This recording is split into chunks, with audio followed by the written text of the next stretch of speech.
3 juillet 2024, 6e édition, toujours en direct depuis le New Cap Event Center à Paris dans le 15e arrondissement. Les stratégies, les solutions de communication de marque. Au total, Fabrice Gauthier, bonsoir. On peut dire bonsoir déjà, oui, 60 exposants, 30 conférences, 35 ateliers. Tout à l'heure, Dorothée Thuot viendra nous rejoindre pour faire un petit bilan de cette 6e édition. Un petit point sur les conférences qui ont été menées cet après-midi. Conférence super intéressante d'ailleurs avec la présence auquel vous avez pu participer, Monsieur Petit. Tout à fait. Conférence sur l'audio, la vidéo des marques, les contenus des marques. L'intelligence artificielle. On a fait salle pleine dans la grande salle, donc ça fait toujours plaisir.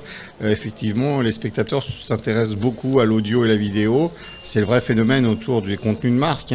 On est passé du print à l'audio et la vidéo. Les réseaux sociaux sur la vidéo, ils participent énormément. Et puis il est clair que le mode de consommation de l'audio, qui était avant tout de la radio au départ, devient délinéarisé avec du podcast et encore plus le podcast de marque, parce que le podcast de marque est rentable. C'est-à-dire que déjà dans la production du podcast, il y a déjà un financement. Donc ensuite, la diffusion, c'est du plus par rapport à une cible qui est établie. Et il y avait énormément de gens qui étaient intéressés à cette conférence. Alors, on a énormément parlé d'intelligence artificielle. C'était vraiment le maître mot. De Digital Asset Management. Je vous présente intelligence, je vous présente artificielle. On n'en doutait pas. Et en fait, si on comprend bien, tout le monde utilise d'une manière ou d'une autre l'intelligence artificielle. Il y a encore quelques doutes, il y a encore quelques peurs, quelques appréhensions, quelques inconnus. Mais globalement, c'est plutôt bien perçu, c'est plutôt très positif. L'accueil est très positif parce qu'on se rend compte que l'intelligence artificielle, elle intervient dans tout le process de création, d'accompagnement de clients. Et on peut s'en servir pour faire de la vidéo, pour faire du son, pour faire de l'image, pour faire du texte. Tout à fait. C'est comme la prose de Monsieur Jourdain et on en fait sans le savoir. En fait, de l'intelligence artificielle, parce que c'est déjà largement utilisé dans le domaine de la production de vidéos de contenu. Il y a des réticences, tu le disais Alain. Je dirais c'est des réticences sur lesquelles les législateurs vont devoir travailler pour des problèmes de droit, la plupart du temps. Oui, puis pas seulement, il y a les fake news qui peuvent être vraiment exactement. Donc, de plus en plus nombreux. C'est là où il faut être prudent, mais ça va se stabiliser avec le temps. Je pense que je suis assez serein là-dessus. Ce qui est sûr, c'est qu'on peut pas empêcher l'innovation. On ne peut pas empêcher l'évolution. C'est la vraie tendance. Tu l'as dit, tout le monde en parle. L'intelligence artificielle, on a tous besoin de l'appréhender, de l'utiliser avec parcimonie. Attention, l'humain doit rester présent parce que l'intelligence, elle ne reste qu'artificielle. Fabrice, sur l'année 2024 de ce cru All for Content, quel est un des acteurs que tu as retenu, qui t'a marqué ? Alors, moi, je dirais que le salon, déjà avant de parler d'un des acteurs, arrive à maturité. Il faut savoir que All for Content est un salon assez récent. Ce phénomène qu'ont les marques de proposer leur propre contenu, c'est quelque chose de nouveau. C'est quand même très innovant. D'ailleurs, d'une année sur l'autre, on voit parfois des acteurs qui disparaissent, d'autres qui apparaissent. C'est un marché qui est en train de se structurer.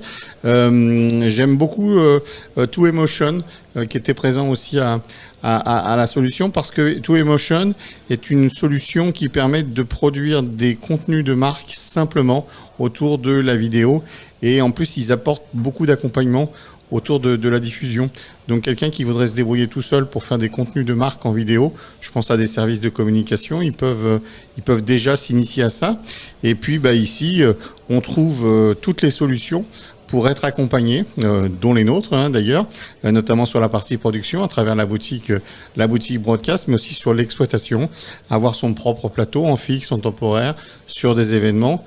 C'est quelque chose qu'aujourd'hui, maintenant, est très présent sur le marché.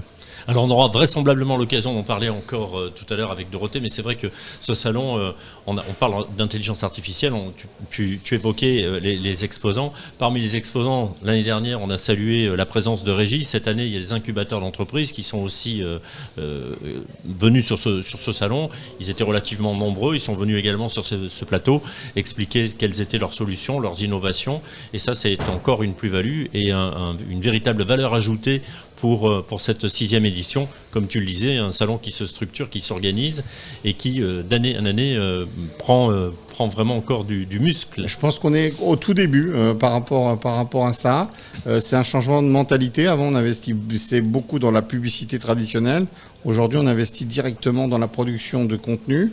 Au niveau de la diffusion, eh bien, la monétisation est en train de s'organiser autour des podcasts. C'est tout nouveau, là aussi, encore une fois, mais on voit bien que la CPM, comme Médiamétrie, travaille beaucoup pour avoir une réelle économie. Et ne pas oublier que le podcast, c'est avant tout de l'hyper-ciblage. Donc il ne faut pas s'attendre à des chiffres extrêmement importants d'audience, mais plutôt des chiffres bien ciblés. Oui, là on ne va pas chercher de la masse, on va chercher de la qualité, en Exactement. fait, une audience qualitative. Ouais. Et après le podcast, au niveau du contenu, est-ce qu'il y a des enjeux qui seront dans le futur, qui pourraient arriver et qu'on ne voit pas encore naître ? Alors, je ne suis pas Madame Irma. Ce qui est sûr, c'est que je pense qu'on est sur un marché qui va se développer encore beaucoup plus qu'il ne l'est aujourd'hui. Les études américaines montrent que les chiffres autour du podcast, audio et vidéo sont en croissance exponentielle. Donc, il va falloir s'y atteler. Croissance exponentielle sur le contenu. J'espère que l'économie suivra aussi pour faire ce genre de choses. Mais s'il y a une croissance exponentielle sur le contenu, c'est qu'il y a un besoin de s'exprimer, de raconter des histoires, voir comment par la suite tout ça va se mettre en place. Et je dirais que ça va marcher en même temps avec tous les médias traditionnels, que ce sont les télévisions, les radios, qui elles aussi sont en train de changer qui se diversifient, leur mode de fonctionnement, diversifient leur contenu avec leur propre plateforme et de plus en plus sont délinéarisés. Donc je pense que on regarde TF1, on regarde M6. Aujourd'hui, ils font leur propre contenu de marque et en plus avec une monétisation qui est nouvelle. Voilà, on raisonne en termes de groupe et on raisonne vraiment sur le multicanal puisqu'on utilise toutes les sources de diffusion, la télé, la radio, l'AFM, le DAB, les sites internet, les applications et puis le digital asset management qui permet justement d'agréger tous ces contenus, de les optimiser et de cibler au mieux les clients qui sont concernés. Et la plus belle réussite peut-être de ces dernières années là-dessus, c'est le groupe Bolloré qui effectivement est en train de se structurer aussi bien sur les médias traditionnels. N'oublions pas qu'ils ont racheté Prisma Media, donc ils ont une offre déjà sur tout leur marché, mais ils ont tout un accompagnement aussi auprès des marques. Et donc en fait, ils répondent pratiquement à toutes les attentes du marché, sans parler d'Havas, évidemment, qui est un point important. Enfin, le groupe Vivendi en général, c'est absolument énorme ce qu'ils ont mis en place. On raisonne en termes de groupe et surtout, on voit bien que le marché s'internationalise de plus en plus. On ne peut pas être franco-français, ça marche pas. Il faut ouvrir les frontières le plus possible. Par les temps qui courent, Alain. Mais oui, mais là on l'a bien vu puisque nous avons reçu sur ce plateau pendant 2 jours des sociétés qui sont implantées en France, en Espagne, au Canada et ailleurs. Hein. Je recevais il y a quelques instants encore une société qui est présente dans 26 pays différents. Donc ça prouve bien que ce marché s'internationalise à tout point de vue sur la création, sur la commercialisation, sur le contenu. Et puis dans l'intelligence artificielle, on a évoqué le fait que le contenu, on ne peut pas se contenter, de moins en moins en tout cas, d'avoir du contenu franco-français. Il faut traduire en espagnol, en italien, ça paraît une évidence. Anglais. C'est une évidence, je pense, pour tout le monde et c'est vraiment quelque chose qui transpire aujourd'hui. Et on l'a noté au cours des précédentes éditions et cette fois, je trouve que c'est encore plus flagrant. Avec la présence de l'intelligence artificielle, ça devient naturel. On pourrait très bien imaginer ce plateau dans toutes les langues, si on le souhaitait, grâce à l'intelligence artificielle en temps réel. Donc même avec des avatars. Exactement, c'est fabuleux. On a eu un exemple d'ailleurs. Ouais, on a eu un exemple hier. Donc c'est génial ce qui est en train de se passer. Moi, je trouve que c'est une bouffée de créativité, d'innovation qui est absolument passionnante dans ce monde qui est plutôt anxiogène, où on est inquiet sur beaucoup de choses. La créativité, l'innovation nous permet de rêver et peut-être c'est ce qui sauvera le monde demain. Et alors c'est vrai qu'on a tendance à croire comme ça vu de l'extérieur que le marché il arrive souvent, enfin les idées elles arrivent des États-Unis.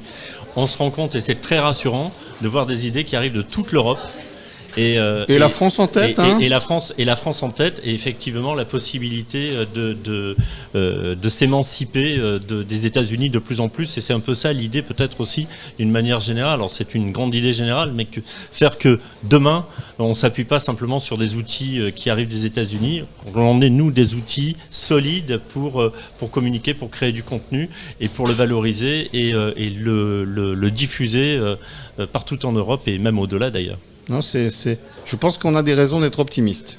Eh bien, on le pense aussi, on en est même convaincu. À l'année prochaine alors. Évidemment. Donc, à l'année prochaine. Dans quelques instants, Dorothée devrait nous rejoindre sur ce plateau pour faire un bilan, un point de ces 2 jours et de cette 6e édition du Hall for Content à Paris, dans le 15e arrondissement, qui est la suite logique de la presse au futur, puisqu'on a évoqué le salon de la presse au futur ce matin encore, qui a lieu en général au mois de décembre. Début décembre 2024. Je ne dis pas de bêtises, donc la prochaine édition, je ne sais pas si elle est déjà arrêtée. Elle est arrêtée, c'est début décembre 2024, je n'ai pas les dates exactes. Début décembre 2024, ça se passera vraisemblablement ici, encore une fois, voilà, avec l'ensemble des éditeurs. Là, on évoque le print, il y a des éditeurs, il y a des sociétés qui agrègent du contenu, des imprimeurs. On arrive à allier le print, mais au-delà du print, tout ce que l'on peut imaginer, donc la vidéo, le podcast, puisque ça revient régulièrement sur la table. Fabrice, merci. Merci à vous deux. Merci Fabrice.